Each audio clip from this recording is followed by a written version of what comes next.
thank you so much for getting up early and coming this morning. We're delighted with the program that we're going to have. We're excited. This is, as a lot of you know, that we're now passing our 25th anniversary at Chapman Hext. And so it's been an interesting, but seems like a very short trip sometimes. And but we're delighted. We could not have done it without all the folks in this room and throughout the Dallas-Fort Worth Metroplex that we get to do business with every day and across the United States. Some of the things you have today is some handouts from Westwood, who is actually our speaker this morning from there. Also, there's a copy of a Barron's May 2015 article with an interview from your speaker, Mark Freeman, that you have in there. We also have a CPE evaluation form, so if you'd like credit, if you'll fill that form out, turn it in on your way out. We'll make sure that those of you who are CPAs and stuff, that you can get credit for the CPE this morning. There's also a speaker evaluation form in there, if you'll fill that out for us, as well as if there are other topics you can think of that you'd like to hear about. We do purposely try and keep a lot of these different programs and stuff away from tax, accounting, things like that, and bring in other topics that we feel like the C-level execs and folks that we deal with would like to hear about.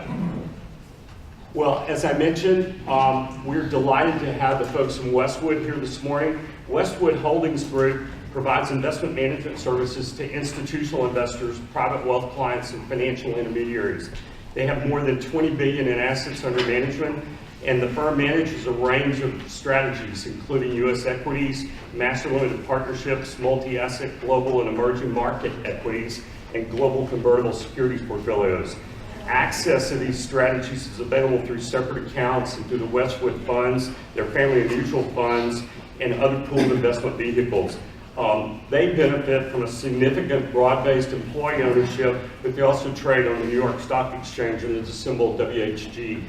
They're based in Dallas, but Westwood also has offices in Toronto, Boston, Omaha, and Houston.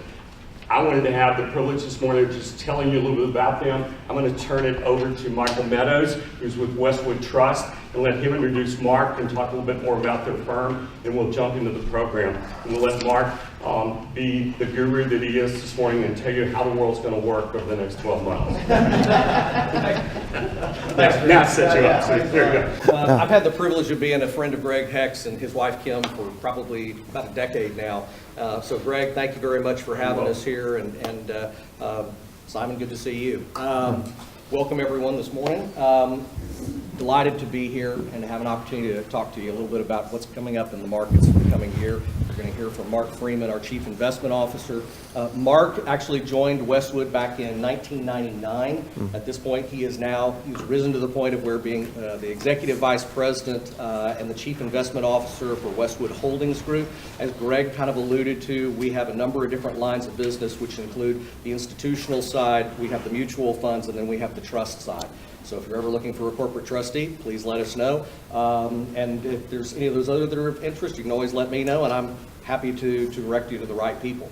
But talking about Mark just a minute, Mark is also one of our senior portfolio managers, and he is responsible for developing the firm's economic outlook, which you're going to hear today.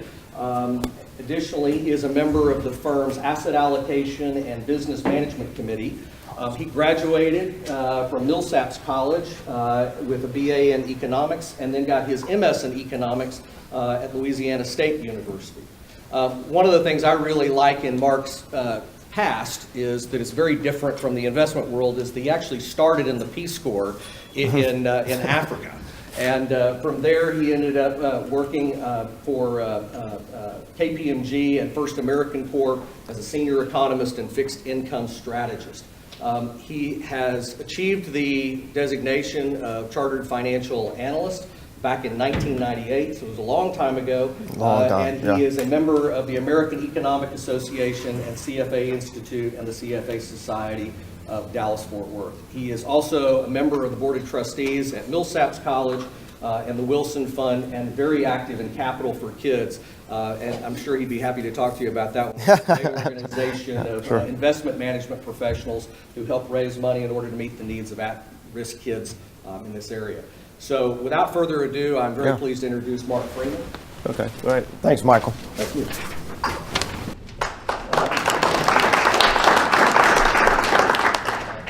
That's for you, because I haven't done anything yet. So from there. Look, hey, good morning, everyone. How are you? Good. All right, fantastic. Before I kind of jump into this, Michael's heard this before from me, but whenever I come and talk to a group like this, it reminds me a couple of years ago. I've got two boys, and now they're 11 and 14, but this was 3 years ago, and so it was my son. He was in 4th grade, and it was career week, and my wife says, "You got to go." And I was like, "No." She's like, "No, you got to go. You're going to go talk to the class and tell them what you do." And so I was really nervous about it. And so I go to it, and I'm talking to them, and they're, the kids are all kind of gathered around, and there was a boy in the back, and he's like actually gets excited, and he's actually listening to it, and he says something to the boy next to him, and he kind of gets excited. And I'm going along, and a couple of the others, and I'm like, okay, this is okay. This is good. They actually think what I do is cool, and they're going to like it, and my son's going to be okay. So I go through it, and then so I end it, and I said, well, look, does anybody have a question? And that boy in the back, his hand just shoots straight up. And before I can even ask him, say what it is, he just yells out, he goes, "You look like Harry Potter." And that was it. So look, I don't know if I have any clout with you, but I've got some serious clout with 4th graders, okay, in that regard. So, okay, well, look, let's kind of jump into this. I know it's early in the morning, so I'm not going to kind of just overwhelm you with economic stats and all of that. What I want to do is I just kind of want to touch on what I think are some of the more pertinent issues right now for the economy and really more specifically for the markets, and then get to what is actually most beneficial to me, which are your questions and your comments. I love doing these things, these type of events, because it allows me to interact with you and learn from you, as opposed to going back to my office and looking at screens and numbers and things of that nature. That's helpful, but it's helpful to talk also to individuals like yourself.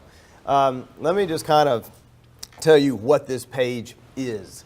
As Michael mentioned, we do an economic outlook, and we do it typically in August or September of each year. And basically what we want to do is think about what the year ahead is going to look like, okay? And really, it's not so much about getting a forecast, an economic forecast, but it's really about, we want to think about what is the operative, which is what we think is probably the most likely scenario. And then we think about other scenarios, scenario 2, scenario 3 there. And we kind of view those as kind of outliers, possible events, but probably not the most likely. But what it helps us do, bless you, well, what it helps us do and how we use this is we're really just trying to create a risk matrix. We use this purely to basically evaluate the risk profile of the markets, okay? And that's kind of a critical part of what we do at Westwood, is evaluating risk, okay, from there. So again, that's how we look at this, and that's how we think about it. The other thing is about each one of those scenarios, from there, we give them a specific title, okay, from that, because we want to actually kind of convey a message. And I'm going to get to that in just a second. But let me kind of just cut to the chase. On the economy, I get asked all the time, hey, what's the U.S. economy going to do, okay? And my response is being I guess has been my training as an economist, is to respond back with a question, okay?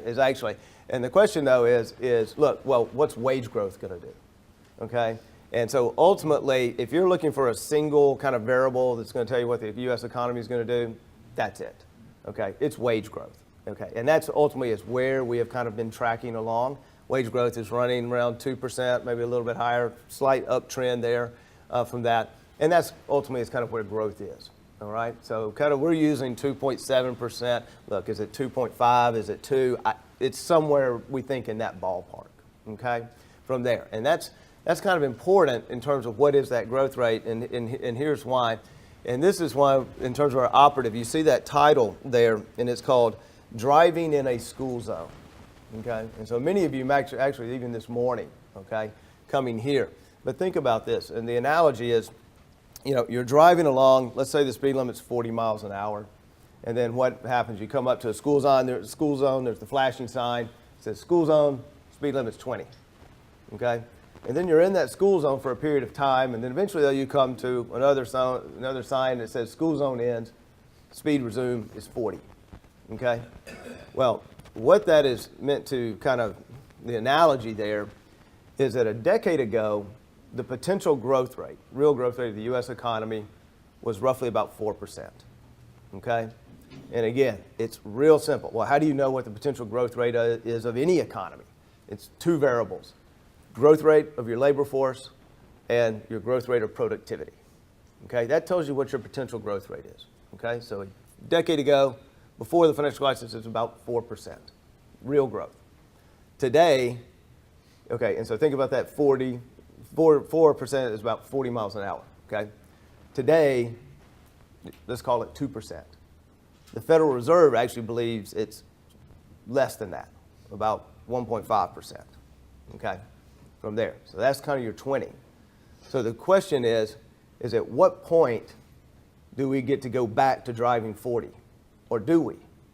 Okay, that is now the debate in economic circles and for the markets, and not just in the U.S., but on a global basis, is when, on a global growth basis, domestic growth basis, when do we get out of the school zone?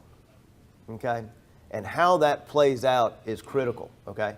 And now look, this matters ultimately, okay, and it's, you know, we can talk about it from an economy standpoint and all of that, but ultimately, why that matters, why that potential growth rate matters, is because it's probably the single most determinant variable on ultimately determining the rate of return on assets. And that's probably why a lot of you in this room is ultimately, yeah, we can talk about the economy, but what we really are focused on and what we're really looking at is the rate of return on assets, okay? And even if you want to take it a step further and you say, well, look, okay, give me like a tangible example of that, is that rate of growth, think about it, is also the single most important variable in terms of determining aggregate corporate profit growth. And I'll show you a chart in a minute. And so just like I said, wage growth, okay, if you want to know, tell me what the economy is going to do, tell me what wage growth is going to do. Okay, if you want to know what's the market going to do, tell me what corporate profit growth is going to do. Okay, and I'll show you a chart on that in a moment. So that's why we care so much about it. That is why in this current environment, you know, that matters. Now, the other thing, Janet Yellen is speaking this morning, giving her semi-annual testimony to Congress from there. But if you remember back in December, what did the Fed do? Raise rates, right? Okay. A decade ago, if I were to tell you we've got sub 2% growth, you got inflation maybe at 1%, depending on measure what you want to use, the Fed wouldn't be raising rates. They would be cutting rates, okay? And the reason why they're raising rates is, remember I told you that the Fed thinks our potential growth rate is roughly 1.5% from there. From their standpoint, they think we're speeding in the school zone. Even though we're only growing about 2.5%, we're growing above our potential growth rate, okay? And you may say, well, why do they think that and why does that matter? Okay, it's because, well, what they look at, or you may even say, hey, look, I don't even buy that. I think our potential growth rate is much higher than that. Productivity's got to be higher than, right now it's running about 0, okay? Maybe 1% over the last 5 years, okay? From there. But that's why they're using that and they're saying, well, look, the reason why we know we're operating above our growth rate is because we can look at what we call resource utilization rates. That's just a fancy word for, look, you know, basically how much capacity do you have? And the resource utilization rate that they look at the most is the unemployment rate. That tells you how much resources you have in the labor market. And we're now down to 4.9%, okay? And so over the last roughly 4 or 5 years, we've had about 2% growth, and the unemployment rate's gone from 10% to 4.9%. So even though we're only growing at about 2%, we're having to add about 200,000 jobs a month to grow at that level. That tells them that, okay, our potential growth rate is fairly low right now. And so that's, whether it's right or wrong, that is their mindset, okay? So that is why, again, with 2% growth and 1% inflation, they felt the need, hey, we need to start on a tightening cycle, okay, from there. Now, their expectations are going to change, and matter of fact, our testimony today is going to change that also from there. Last thing I'll just kind of mention on this, the other thing we use, we'll talk a lot about this, that number there, that S&P 500 operating profit number, because that matters, okay? And so today, before we came in, at the top there you see S&P 500. It was 1940 when we did that in January, on the end of January. Today we're at 1850. Okay, so we've had a little pullback, as they say, in our business from there. But if you take that 1940 roughly $19, 17.5 multiple plus your dividend. That's 2,100 on the S&P 500, roughly. Okay, so that's the way we look at this, and ultimately it's about. And then we have a bond outlook, and then we say, okay, well look, given current levels, are things over or undervalued? This would tell us again with bond yields where they are. We feel like bonds are fairly a little bit slightly overvalued, not a great return profile. Equities, provided the corporate profit growth comes through, actually now, or even more so now, they're about 13% undervalued. Okay, from there. So this is kind of how we look at it, and then we look at it under various risk scenarios.